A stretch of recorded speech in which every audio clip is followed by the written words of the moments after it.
Acerola, recetas para el cambio. Gerardo Ardila es egresado del Departamento de Antropología de la Universidad Nacional de Colombia, donde actualmente se desempeña como profesor de Ecología Humana de la Universidad de Kentucky en Estados Unidos. Su campo de investigación incluye los estudios de las poblaciones tempranas de América, su medio ambiente y su conformación social, la comprensión de las relaciones entre el territorio y la cultura y las migraciones. Coordinó los proyectos como Territorio y Cultura, Programa de Ecología Histórica, y entre el 2012 y el 2015 fue secretario distrital de Planeación de la Alcaldía de Bogotá.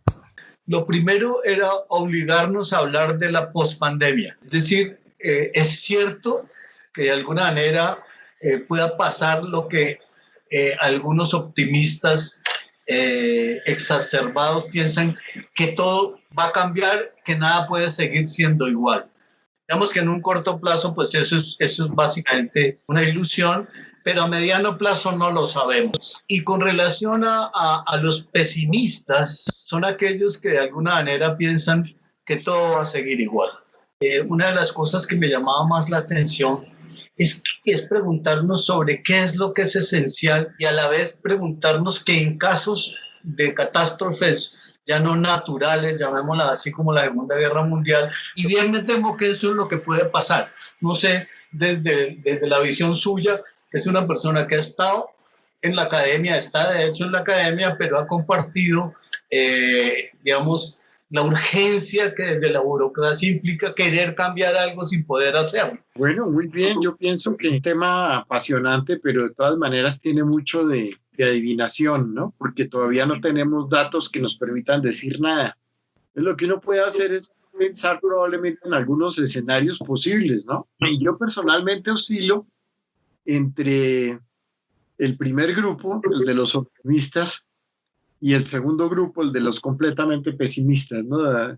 En un mismo día puedo estar en ambos grupos sin mayor problema, porque las mismas cosas que uno está viendo y está oyendo todo el día le dan entusiasmo para creer que las cosas probablemente puedan replantearse, pero al mismo tiempo también le dan un montón de evidencias de que toda posibilidad de cambio en una sociedad como la nuestra es excesivamente difícil. Cuando el mundo se para, como está en este momento, se hace evidente que el sistema, en general el sistema económico, el sistema político, en lo cultural sobre todo, en la manera de concebir las relaciones con la vida, con los demás, con la naturaleza, creo que es absolutamente necesario. No veo que realmente la vida de un ser humano como la nuestra es tan corta como para poder uno decir es que yo nací cuando estábamos aquí y vea dónde voy. Sin embargo, hay cosas que le dan a uno un poco de optimismo. Yo creo que lo que ha ocurrido con la recuperación de algunas áreas ambientales durante un mes largo de confinamiento muestra que hay zonas que relativamente fácil se pueden recuperar, de manera que uno ve que una encerrona de un mes, mucho de eso se puede empezar a recuperar. Uno piensa, bueno, es extrema, desde luego, pero deja algo de esperanza. Ahora yo pienso que cuando uno ve la prensa, yo estaba viendo hace un momento algunas noticias de prensa, yo sigo con mucho detalle la prensa mexicana, y hay un número de la revista Procesos, el último número de la revista Procesos está dedicada a un estudio de qué va a pasar después de la pandemia y qué nos espera después de la pandemia, o cómo hacemos para superar la pandemia, sobre todo en estos países donde la pandemia todavía no ha logrado su clímax, sino que está en completo desarrollo, y algunos ya piensan que ya estamos del otro lado porque estuvimos un mes guardados, de manera que lo que nos espera no debe ser tan fácil como lo estamos soñando, en primer lugar, pero en segundo lugar, de esto no vamos a salir indemnes, que va a terminar en fracturas y en movimientos sociales muy fuertes antes del mediano plazo. Yo creo que en la parte larga del corto plazo, y con base en eso, tratar de pensar en algunas posibilidades de un futuro relativamente corto. Es una sensación que nos da la enfermedad y que nos da la manera como se expandió el virus, pero que en realidad las diferencias son tan grandes que, que el futuro y la construcción del futuro va a ser muy distinto. Pero eso no cambia la esencia misma de la manera como vivimos, explotamos la naturaleza y a los demás seres humanos.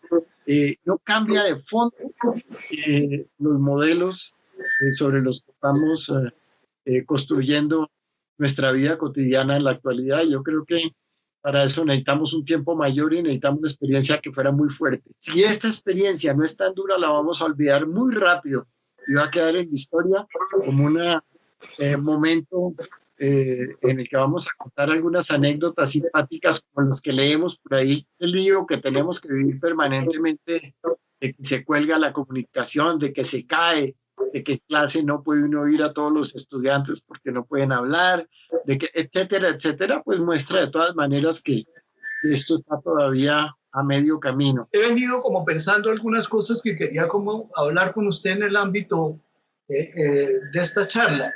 Uno es que, digamos que uno podría decir cosas del orden, el siglo XIX fue de la política, el XX de la economía y el XXI tiene que ser de la ecología. Y desde ahí empezar a renovar, no desde la izquierda o la derecha, las formas de transformar esta sociedad. Y quería escucharlo eso, como usted lidera tal vez el tanque de pensamiento público más importante relacionado con investigación social. Yo tengo muchas dudas sobre las posibilidades de la universidad en lo que se viene. Yo tengo mucha más confianza en los movimientos sociales y yo creo que la universidad va a ser arrastrada por los movimientos sociales tarde que temprano. La universidad está en un momento difícil y yo creo que no estoy hablando de la Universidad Nacional de Colombia ni de una universidad en particular, sino de la institución universitaria, de la institución en general. La gente en la relación con la naturaleza y en la relación con el ambiente y en la relación permanente con la vida, tiene que replantear la manera como lo estamos haciendo si quiere seguir subsistiendo. Es un problema de subsistencia realmente. Entonces me parece que por ahí es que vamos a tener nosotros la llegada. Ya lo está mostrando, mira, la universidad, cómo le ha costado a la universidad, cómo le ha costado desde todo punto de vista poderse vincular en serio con procesos de generación y distribución de energía que sean menos consumidores. En relación con su primer comentario, pues yo creo que la universidad tiene que enfrentar seriamente una transformación de fondo en sus estructuras, desde las estructuras de pensamiento y hasta la manera como se piensa la vida, hasta lo más simple de la misma estructura administrativa, ¿no? Pero por el otro lado está el otro tema, que es un tema de mucha más larga data. Desde el punto de vista mío, la realidad política, sin transformar la realidad política, ninguna transformación va a ser posible, ni la universitaria, ni la económica, ni la social. Y segundo, la posibilidad de transformar la realidad económica. La capacidad que tiene la ciencia para imponerse como verdad es frágil frente al discurso económico y político. Yo creo que el mundo nos está todo el tiempo chuzando para demostrarnos, y es difícil, es muy difícil, desde luego, porque vivimos en un mundo muy cómodo, tenemos unas comodidades que hace muy poquitos años no se conocían, tenemos unas facilidades para poder vivir que hace muy poquito tiempo no estaban disponibles, y todo eso pues nos genera una gran dificultad para poder querer el cambio.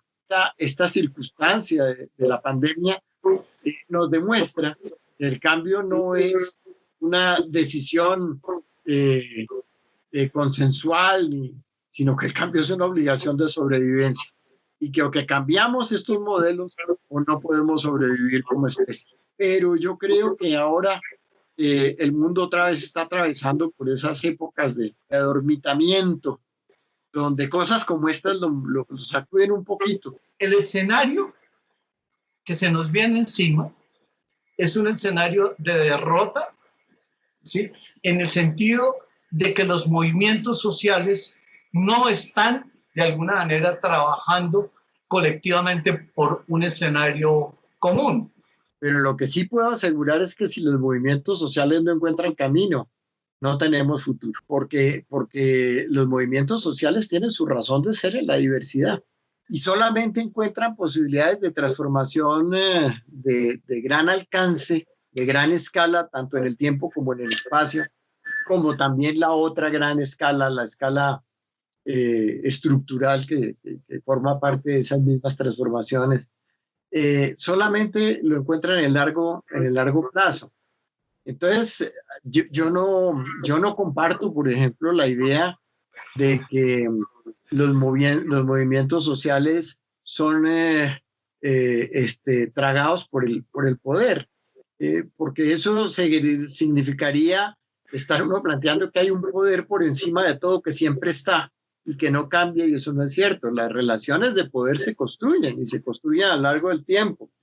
Y 100, 150 años es muy poco tiempo para construir sistemas de relaciones diferentes a las que existen. Cuando uno mira la historia, los procesos de transformación histórica, donde hay transformaciones de fondo de las relaciones sociales, tienen una muy larga duración. Una de las maneras de decirlo es sencillamente planteando que los movimientos sociales responden a las decisiones que se toman. Las transformaciones reales siempre vienen de abajo hacia arriba. Estamos en una época muy, muy compleja, pero muy cortica todavía, y yo no creo que este sea el final y que este ha sido el final de una expansión tan dura de los medios de comunicación, pero yo creo que nuestro campo ya no está en los laboratorios y las aulas universitarias, sino que nuestro campo está en los movimientos sociales y en los movimientos de base. Y me parece bien por una necesidad vital de pensar que eso es así, porque no habría otra manera de pensarlo, llamémoslo así, y pensar que todo aquel hegeliano, de todo eso que hemos estudiado toda la vida, si bien es cierto, las posibilidades de rebelión, revolución o rebeldía están ahí, yo desearía que el éxito no dependiera de la voluntad de poder. Y claro, usted lo ve a lo largo de la historia, Gerardo, usted ve que los movimientos radicales de viviendistas terminaron siendo parte del establecimiento. Recuerdo que en una conferencia que asistí de Alan Turing, él, dirigiéndose a todos que éramos sociólogos, decía, la única posibilidad que tiene la sociología es ser crítica de todo. Yo lo comparto, pero yo creo que hay unos problemas de método que es importante revisar, ¿no? Porque el tema de las escalas no es un tema secundario. No es un tema secundario. Yo creo que ver cómo se logran esos pequeños avances, ¿no? Y cómo pues, uno cree que el mundo era en 1968 París. Y no es verdad. No es verdad. En 1968 pasaban tantas cosas en tantos lugares distintos de París y distintos de aquello a donde llegaba la fuerza de Occidente, que no era mucho tampoco, donde no había ni siquiera la idea de lo que estaba pasando en París, donde eso no llegaba a comunidades, grupos de seres humanos que tenían otras cosas y otras obligaciones y otras urgencias por las que responder y que tenían que organizarse para eso, ¿no? Uno mira la guerra en Colombia y en el 66, 67, la guerra logra uno de sus más altos desarrollos dentro del país, ¿no? Como producto precisamente de la búsqueda de enfrentar a unas circunstancias regidas por un tipo particular de poder y por una organización particular de las relaciones de poder, que naturalmente pues ahí estamos en esas, ¿no? Estábamos intentando hacer un proceso de paz todavía iniciado en esas épocas, ¿no? Iniciado por gente que tomó la decisión en ese momento de jugarse la vida para poder cambiar porque sentían que de lo contrario eso no sería posible. Entonces estamos enfrentados a unas circunstancias dentro de las cuales la larga duración es muy importante, y yo creo que las comunicaciones hoy en día nos están generando unos retos muy interesantes que nosotros no teníamos sobre la mesa, que antes había otra cosa y otra manera de llevar las noticias, pero llevarle a usted el mundo por las noches, toda la noche a la casa, con una descripción completamente filtrada de lo que está ocurriendo supuestamente en el mundo y darle esa sensación y esa ilusión de presencia en el mundo. Es algo excesivamente cercano y excesivamente corto para poder verlo con toda su claridad. Y pues yo pienso que gran parte de los movimientos sociales van a terminar siendo innovativos en gran medida en los mecanismos y en la utilización de los sistemas de comunicación, que van a cambiar desde luego la manera de asociarse, la manera de agremiarse, la manera de dar las peleas. Todo eso está cambiando y está cambiando de una manera impresionante. Es decir, cuando la gente se mete en los movimientos sociales para hacer transformaciones, lo que quiere cambiar es lo que ve, lo que tiene, lo que le corresponde, lo que le toca, lo que ama. Y por eso precisamente es que son tan duros y por eso es que tienen tanta eficiencia en las transformaciones. Ahora, sí hay unas cosas que uno tiene que preguntarse, pues no es casual que a finales del año pasado y comienzos de este año se hayan dado movimientos masivos tan importantes en tantas partes del mundo que desde luego no tenían ningún tipo de conexión. Y pues yo tuve la suerte de estar, por ejemplo, en Chile, en la parte más fuerte de Chile, ir a reunirme, hice una entrevistas allá con personas que estaban trabajando y lo que uno descubre es que los problemas que estaban enfrentando son exactamente los mismos problemas que formaban parte del Comité Paro en Bogotá, eran los mismos que tienen los guayú. Probablemente no, probablemente hay diferencias, pero son diferencias de grado, son diferencias de la manera de concebir esa relación inmediata. Pero en el fondo, lo que sí hay en todos es una necesidad absoluta de transformación y de cambio a la que hay que responderle. Con los movimientos sociales, la única posibilidad, uno no ve más, es decir, cómo cambió, quién abrió, quién tumbó el muro de Berlín. ¿Cómo se cayó el muro de Berlín? Por una pequeña equivocación que cometió un personaje. Y eso es lo que me anima a pensar que tenemos opción. Y pues cuando uno mira para atrás, a Sagezapisipa, cuando llegaron los españoles, se le sublevó su gente y tuvo problemas para poderlos controlar y para poderse mover. A la mayoría de líderes importantísimos, de procesos sociales especiales y muy importantes, fueron sus mismos compañeros y su misma gente y sus mismos seguidores los que se sublevaron contra ellos para transformar lo que ellos habían empezado quizás con la mayor ilusión de que estaban haciendo era lo que era conveniente para todos. Pero no hay un conveniente para todos y no hay posibilidades de que esa transformación sea homogénea por más que la soñáramos. ¿Por qué afirma que no hay un conveniente para todos? Porque no hay, porque todos tenemos unas relaciones con el mundo, con la vida, con la naturaleza, con nuestra historia, con nuestra manera de concebirnos. Pues no tiene sentido la vida, porque si usted pudiera llegar de algún momento a afirmar, ¿sí?, que usted es libre en la medida en que los demás estén encerrados. La paradoja de la libertad que estamos ahora viviendo. Somos libres en la medida en que si no nos quedamos encerrados, esa libertad corre peligro. Pero esos son convenientes para todos. Yo creo que en una discusión que tuve con Mocus hace un tiempo, donde estábamos hablando sobre individuo y comunidad, él llegó y me dijo algo así, es que la vida no le pertenece a uno, pero me gustaría como que cerráramos con una visión futura de muy corto plazo de lo que va a suceder en Bogotá, post pandemia o ahorita que estamos apenas entrando. Esa visión de Bogotá ya me gustaría tenerla porque fue director de planeación distrital y sé que sabe muchísimo en la ciudad. Yo veo la cosa difícil para la salida de la pandemia en Bogotá. Por un lado, porque hay gente que está convencida, está segura que la única posibilidad que tienen es la de repetir el camino, la de hacer lo que siempre han hecho y hacerlo como siempre lo han hecho. Cuando uno mira las propuestas políticas que están llegando al Consejo, entonces en la discusión de eso, pues lo que uno empieza a ver es que esos títulos lo que hacen es dar una imagen de preocupación por la naturaleza y de preocupación por el entorno, pero las estrategias y los contenidos específicos para mantener eso no aparecen en ninguna parte y muchísimo menos en donde deberían aparecer, que es el documento que siempre acompaña al plan de desarrollo, que es el plan plurianual de inversiones. Ahí no había nada para todas esas cosas que se decían los títulos. ¿Por qué cojo para allá? Porque naturalmente lo que sí estaba muy claro en la repartición del presupuesto por parte de esta administración era en aquellos temas que esta administración considera fundamentales desde la perspectiva de la economía.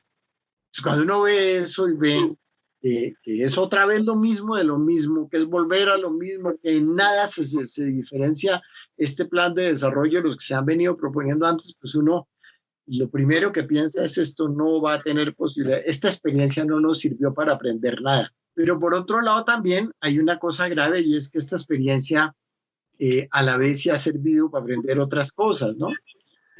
Cómo tomar decisiones sin consultas, cómo obligar a una gran cantidad de personas, cómo encerrar a 8 millones de personas sin mayor complique. De manera que es más el miedo que la responsabilidad, ¿no? Entonces, cuando uno ve eso, cuando uno ve que nos movemos más por miedo que por responsabilidad, lo que a mí me preocupa mucho es que a Bogotá le esperan dos cosas. Por una parte, una lucha tremenda entre ese intento de ampliar la expansión de la ciudad sobre sus bordes a como dé lugar la carta de antes de ayer de los empresarios, donde casi todos son constructores de Bogotá, que no es cualquier casualidad, pidiéndole al gobierno nacional las restricciones de carácter ambiental, que levante la obligatoriedad de la consulta previa, que levante. Esa carta es una carta que hay que mirarla con mucho cuidado, porque es una carta que está mostrando lo que están buscando los bogotanos para el futuro inmediato. Y valiéndose de esta disculpa de que vamos a salir muy mal económicamente. Entonces, esa lógica de que necesitamos reconstruirnos económicamente va a abrir la puerta para la destrucción y para que los acuerdos mínimos que se han logrado en estos pocos meses en los que hubo algo de esperanza con la llegada de Claudia van a cambiar. Por la otra parte, uno está viendo ahí también, es que obviamente la señora ministra de Gobierno y el Ministerio de Trabajo van a insistir en el pago por horas.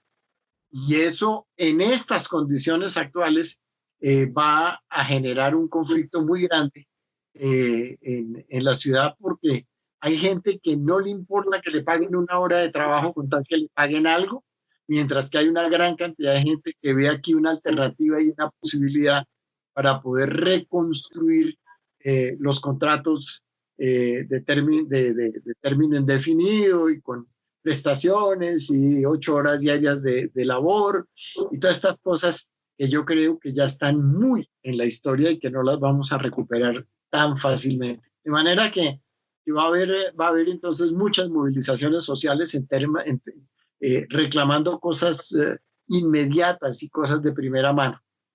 Lo segundo es que van a surgir una serie de conflictos interpersonales que ya se empiezan a ver con el tema de los arriendos y los arrendatarios. Hay una tendencia a pensar que todo el que arrienda es rico. El tercer tema que yo veo sobre la mesa muy complicado y muy grave es que muchas instituciones educativas han empezado a mirar con muy buenos ojos este procedimiento de las clases y van a intentar ampliar la cobertura educativa mediante la participación a distancia.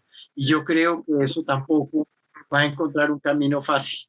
Entonces, lo que yo veo a principio es una época llena de conflictos, que yo no sé para dónde irá. Yo no sé si de pronto implique transformaciones importantes en algunos aspectos de la vida urbana, o si por el contrario se alarguen en conflictos de pequeña intensidad pero larga duración que no se resuelven fácilmente. Bueno, creo que la conversación ha sido muy, muy, muy rica. creo que podemos seguir haciendo programas para discutir cuestiones, ¿sí? Y seguimos en eso, Gerardo, ¿vale? Muchas gracias. Mándenos la manera, el horario y todo para poder oír el podcast. Pueden escucharnos a través de Spotify, iVoox y nuestro canal de YouTube. Este es un proyecto cocinado por Pacifistas Sin Fronteras en colaboración con el Luis Festival.